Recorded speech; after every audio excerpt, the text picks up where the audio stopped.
દિશાએ પરણીને સાસરીમાં પગ મૂક્યો. એ દિવસથી જ આખા પરિવારની લાડકી બની ગઈ. હજી લગ્ન કરીને આવ્યાને 1 વર્ષ જ થયું છે, પરંતુ આખા પરિવાર સાથે જેમ દૂધમાં સાકર ભળે તેમ ભળી ગઈ છે. દિશા ભરતભાઈના નાના દીકરા ધીરેનની પત્ની છે. ભરતભાઈના મોટા દીકરા વીરેનને પરણ્યાને 7 વર્ષ થઈ ગયા છે. વીરેનની પત્ની મીનાક્ષી પણ પરિવારમાં ઓતપ્રોત જ છે. વીરેન બેંકમાં કેશિયરની પોસ્ટ પર છે તો ધીરેન સરકારી કચેરીમાં હેડ ક્લાર્ક તરીકેની ફરજ બજાવી રહ્યો છે. વીરેનને બાળકોમાં 4 વર્ષની દીકરી વિશ્વા અને 1 વર્ષનો દીકરો ધૈર્ય છે. ભરતભાઈ ગઈ સાલ જ હાઈસ્કૂલમાં શિક્ષકની નોકરીમાંથી નિવૃત્ત થઈને નિવૃત્તિનો આનંદ માણી રહ્યા છે. ભરતભાઈ પોતે એકદમ સરળ સ્વભાવના છે અને સાથે સાથે સાદગીભર્યું જીવન જીવવાવાળા વ્યક્તિ છે. તો એમના અર્ધાંગીની ગૌરીબેન બિલકુલ પતિને રસ્તે ચાલવાવાળા આદર્શ ગૃહિણી છે. ભરતભાઈની દીકરી કલ્પના પરણીને એની સાસરીમાં ઠરીઠામ છે. ટૂંકમાં ભરતભાઈનો 8 જણનો હર્યોભર્યો પરિવાર. ગામ અને સમાજમાં ભરતભાઈની ખૂબ જ સારી એવી પ્રતિષ્ઠા છે. દિશાના પિયર પક્ષનો પરિવાર ગામડાનો છે, પરંતુ દિશાએ ધોરણ 10થી ગ્રેજ્યુએશન સુધીનો અભ્યાસ અમદાવાદમાં મામાને ઘેર કરેલો એટલે શહેરી જીવનથી એ વાકેફ ખરી. 6 વર્ષ શહેરમાં રહેવા છતાંય દિશા એક સીધીસાદી યુવતી જ રહી. શહેરના મોજશોખ સાથે એને હજારો ગાઉનું છેટું. દિશા એટલે સાદગીનું પ્રતીક. પરિવારમાં દિશા સવારે સૌથી પહેલા ઉઠી જાય. ઘરની સાફ સફાઈ ઝડપભેર કરીને તે પોતાના જેઠ વીરેન માટે ટિફિન બનાવવામાં લાગી જાય. પોતાનો પતિ ધીરેન તો નોકરીનું સ્થળ દૂર હોવાથી દર શનિવારે ઘેર આવે. જેઠાણી મીનાક્ષી સવારે ટિફિન બનાવવામાં મદદ કરાવવા આવે તો દિશાનો રોકડો જવાબ હોય, ભાભી તમે તમારા 2 ટેનિયા સંભાળીને બેસી રહો. અત્યારે તો મને જ આ બધું કરવા દો. મારે બાળકો થાય ત્યારે તમારો વારો. આટલું બોલીને દિશા મીનાક્ષી સામે હસી પડે. વીરેનના ટિફિન સાથે દિશા આખા પરિવાર માટે શાકભાજી બનાવી નાખે. સાંજે વીરેન ઘેર આવે ત્યારે તેના બંને બાળકો વિશ્વા અને ધૈર્ય માટે કંઈક લઈને આવ્યો હોય. વીરેન લાવેલી ચીજ વસ્તુ જ્યારે બંને બાળકોને આપતો હોય ત્યારે હાથ લાંબો કરીને દિશા પણ બોલી ઉઠે, મોટાભાઈ મને પણ આપો ને. હું આ ઘરમાં સૌથી નાની જ છું ને. વીરેન ચોકલેટ જેવી વસ્તુ દિશાને આપે તો પણ દિશા ક્યારેય એ એકલી ના ખાય. અડધો ટુકડો મીનાક્ષીના મોઢામાં નખાવીને પછી જ પોતે ખાય.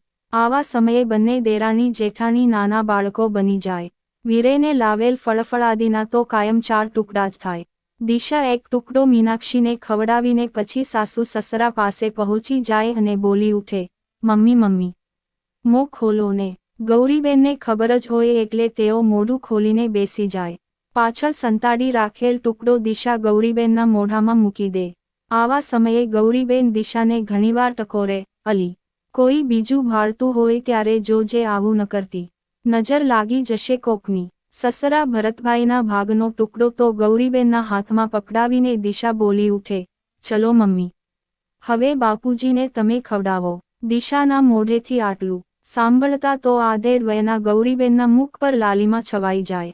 પુત્રવધૂના આદેશનું પાલન કરતા ગૌરીબેન ભરતભાઈના મોઢામાં ટુકડો તો મૂકે જ પરંતુ ક્યારેય ભીની આંખે તેઓ બોલી ઉઠે, બેટા તું આ બધું ક્યાંથી શીખીને આવી છો.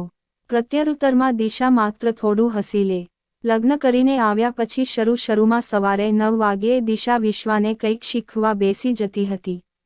પછી તો આડોશ પાડોશના નાના બાળકો પણ એમાં સામેલ થવા માંડ્યા. એ સાથે જ દિશાને વિચાર આવ્યો કે આ તો ગામડું ગામ છે. મોટા બાળકોને પણ કંઈક શીખવું તો કેવું રહે. બસ આ રીતે દિશાને સેવાધૂન લાગી ગઈ. એને એક દિવસ ભરતભાઈ પાસે વિચાર રજૂ કર્યો, બાપુજી મારું અંગ્રેજી ખૂબ સારું છે. ગામના બાળકોને એનો લાભ આપું તો કેવું રહે. ભરતભાઈ પોતે તો શિક્ષણનો જીવ તો હતા એટલે તેઓ ઝડપભેર બોલી ઉઠ્યા, વાહ દીકરી વાહ, તે તો ખૂબ ઉત્તમ વાત રજૂ કરી છે. મારી રજા છે દીકરી. આ રીતે ગામમાં અંગ્રેજીનો વર્ગ શરૂ થઈ ગયો. ગરીબ માબાપના બાળકો માટે તો આ વર્ગ મોટા આશીર્વાદ સમાન હતો. બાળકો જોડાતા જ ગયા. આખા ગામમાં દિશાની વાહ વાહ થઈ ગઈ. આ સેવા કાર્યથી દિશા સહિત ભરતભાઈનો આખો પરિવાર ખુશ હતો.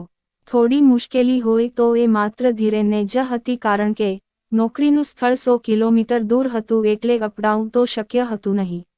એ શહેરમાં નાનું રો હાઉસ ભાડે રાખીને એકલો રહેતો હતો. ધીરેન માટે જમવામાં તો ઘરાઉ બાંધેલ ટિફિન આવતું હતું, પરંતુ ખુદના ઘર જેવું ક્યાંથી હોય. એટલે જ લગ્નના 3 માસ પછી ભરતભાઈએ કહ્યું હતું, બેટા, વહુને હવે સાથે લઈ જા.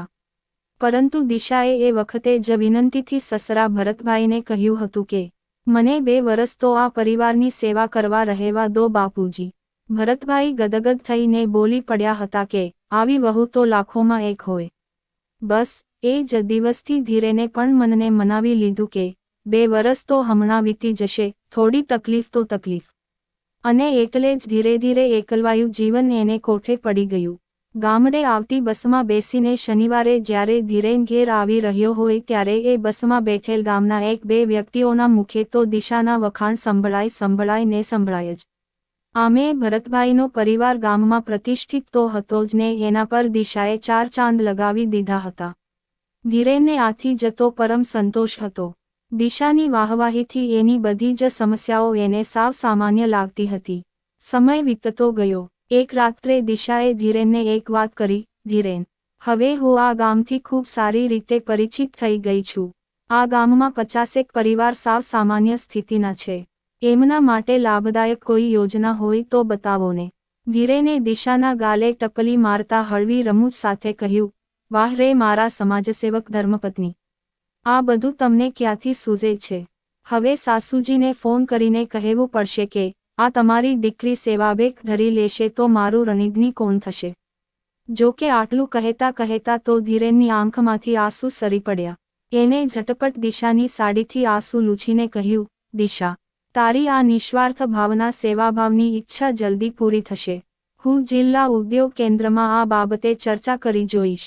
પતિનો હકારાત્મક જવાબ સાંભળીને દિશાના ગાલ પરના ખંજનમાં એવું તો સ્મિત લપકારા મારી ગયું કે ધીરેને એને ઉચકી લીધી.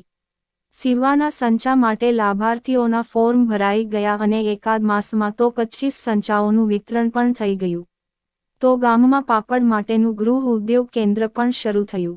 આ બંને સેવાકાર્યો પાછળ ધીરેન અને વીરેને 50,000નો ખર્ચ કર્યો. દિશાનો 2 વર્ષની સેવાનો વાયદો ધીરેનની રાજીખુશીથી બીજા 3 વર્ષ લંબાઈ ગયો. દિશાના ભણાવેલ વિદ્યાર્થીઓ અંગ્રેજી વિષયમાં ખૂબ ઊંચા માર્કસ લાવતા રહ્યા. લગ્નજીવનના 5મા વર્ષે દિશાએ પુત્રને જન્મ આપ્યો. પુત્ર જન્મથી પરિવારનો હરખ તો 7મા આસમાને હતો, પરંતુ ગામલોકોના હરખની તો ત્યારે ખબર પડી કે ગામમાંથી દીકરાને રમાડવા આવેલ પરિવારોમાંથી 150 જોડી કપડાં ભેટમાં આવ્યા હતા. હવે મીનાક્ષી પૂરેપૂરા ધર્મસંકટમાં ફસાઈ ગઈ હતી. એક બાજુ એને ભાલા દિયર દેરાણીના લાડકવાયાને રમાડીને મોટો કરવાની ઈચ્છા હતી, તો બીજી બાજુ 5 વર્ષની દિયરની તકલીફ એની નજર સામે હતી. એને સાસુ સસરાને કહ્યું, ધીરેનભાઈ 5 વર્ષથી એકલા રહીને તકલીફ વેઠી રહ્યા છે, એટલે દિશાને હવે આપણે એમની સાથે મૂકવી જોઈએ. પરંતુ દીકરાને સાચવવાની અને ઘરકામ કરવાની બેવડી જવાબદારી દિશા પર આવી જશે એની મને ચિંતા છે. મારા બંને બાળકો એને સાચવીને મોટા કર્યા છે, તો મારી ફરજ છે કે હું એને મદદગાર બનું, પરંતુ હું એને કઈ રીતે મદદગાર થઈ શકું એ મને સમજાતું નથી. ભરતભાઈ અને ગૌરીબેન કઈ જવાબ આપે એના પહેલા તો વાત સાંભળીને દિશાએ આવીને કહ્યું કે ભાભી, તમે નાહકની ચિંતા કરો છો. તમે તો મને સગી માં જેટલો પ્રેમ આપ્યો છે. તમે તો મમ્મી અને બાપુજીની સેવા કરો. શહેરમાં હું એકલા હાથે બધું સંભાળી લઈશ. મીનાક્ષી દોડીને દિશાને ગળે વળગી પડી. ભરતભાઈએ બંનેના માથા પર હાથ મૂકીને આશીર્વાદ આપ્યા, સદા સુખી રહો અને આખી જિંદગી આ રીતે પ્રેમ લાગણીને વહેંચતા રહો. આટલું કહેતા ભરતભાઈ પણ ગળગળા થઈ ગયા. દિશાને જે દિવસે ધીરેન સાથે શહેરમાં જવા વિદાય કરી એ દિવસ ઘણો લાગણીમય હતો. અડધું ગામ હાજર હતું. દિશાએ સૌને કહ્યું કે હું ક્યાં પરદેશ જાઉં છું. દર શનિવારે તો અમે આવશું જ ને દર રવિવારે મારો અંગ્રેજીનો વર્ગ પણ ચાલુ જ રહેશે. હાજર સૌ લોકો ગદગદિત થઈ ગયા. ધીરેનના પરિવારની વેદના તો કંઈક અલગ જ હતી.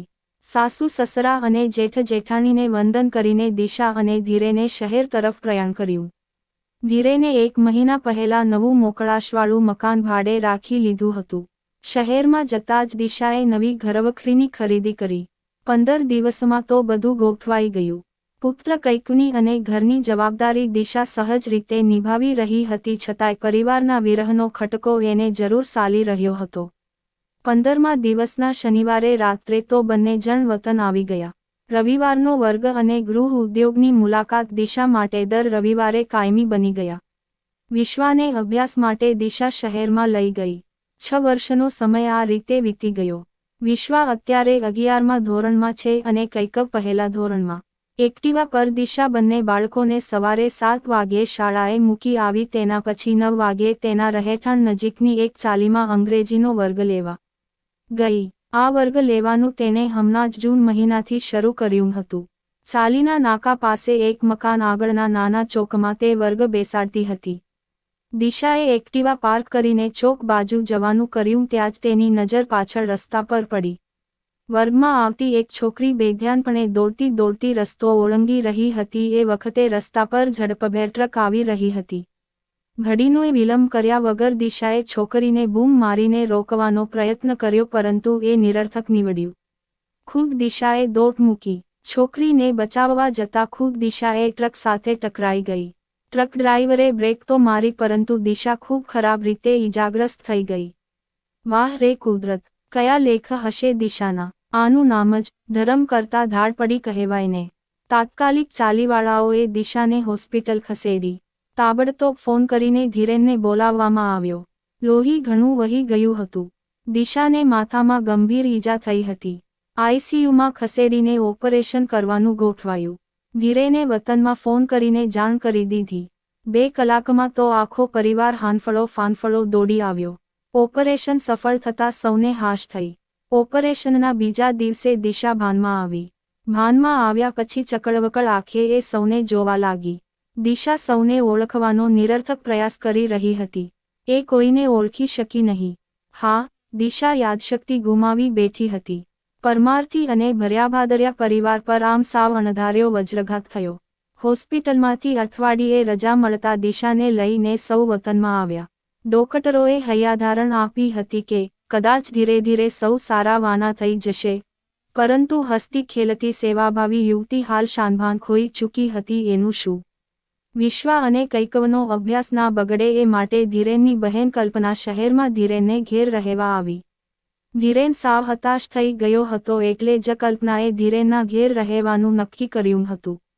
એને ખબર હતી કે ભાઈ ભાભી પાસે રહેશે તો ભાઈ વધારે દુઃખી થશે. મીનાક્ષીની આંખમાંથી તો આંસુ જ સુકાતા નહોતા. વીરેન પણ બેચેન હતો પરંતુ એનાથી વધારે આઘાત ભરતભાઈ અને ગૌરીબેનને લાગ્યો હતો. બંને જણ સતત તણાવમાં હતા. આખા ગામમાં અરેકારો થઈ ગયો હતો. ટૂંકમાં સૌ અત્યંત દુઃખી હતા. દિશાને દવાખાનેથી ઘેર લાવ્યાને 10 દિવસ વીતી ગયા. હજી સમાચાર લેવા માટે ગામલોકોની અવર જવર સતત ચાલુ જ હતી. અચાનક ભરતભાઈના મનમાં કંઈક વિચાર આવ્યો. એ વિચાર એમણે અમલમાં મૂકવાનું નક્કી કર્યું. ગૃહ ઉદ્યોગમાં કામ કરતી મહિલાઓ અને શિવણકામ કરતી સંચાવાળી સૌ બહેનો હાજર હતી. અંગ્રેજી વર્ગના બધા વિદ્યાર્થીઓ અને વિદ્યાર્થિનીઓ પણ હાજર હતા. બહેનો કપડાં સીવવામાં તલ્લીન હતી. અંગ્રેજી વર્ગના વિદ્યાર્થીઓ એક શિક્ષક બનેલ વિદ્યાર્થીની પાસેથી પાઠ શીખી રહ્યા હતા. આવા જીવંત વાતાવરણ વચ્ચે દિશાને પકડીને મીનાક્ષી બહાર લાવી.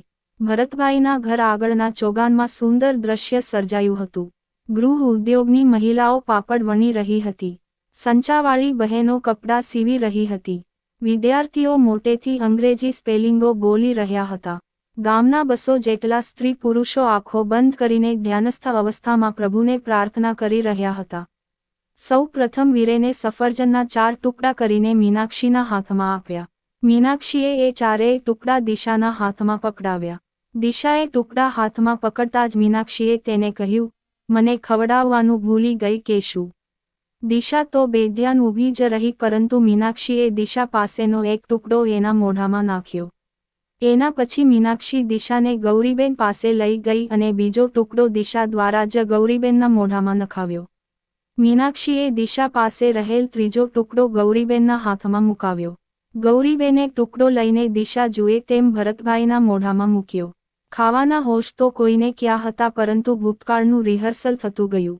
એના પછી દિશાને વારાફરતી સીવનાર અને પાપડ વણનાર મહિલાઓ અને વિદ્યાર્થીઓ પાસે લઈ જવામાં આવી. ચકળવકળ આંખે દિશા બધું જોઈ રહી હતી. થોડા જ સમયમાં દિશાના ચહેરાના હાવભાવ બદલાવા લાગ્યા.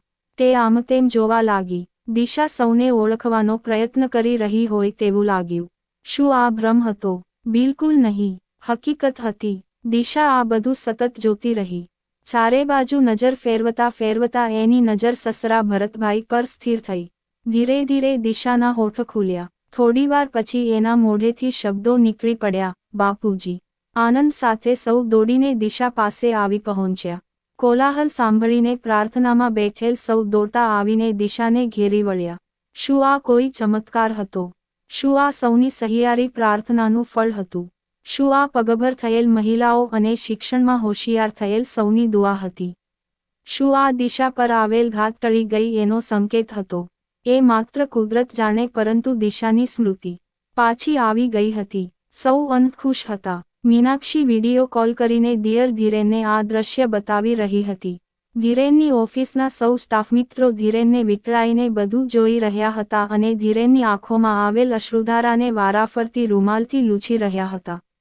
તો વીરેન વિડીયો કોલ દ્વારા આ જીવંત દ્રશ્ય બહેન કલ્પના કૈકવ અને વિશ્વને બતાવી રહ્યો હતો.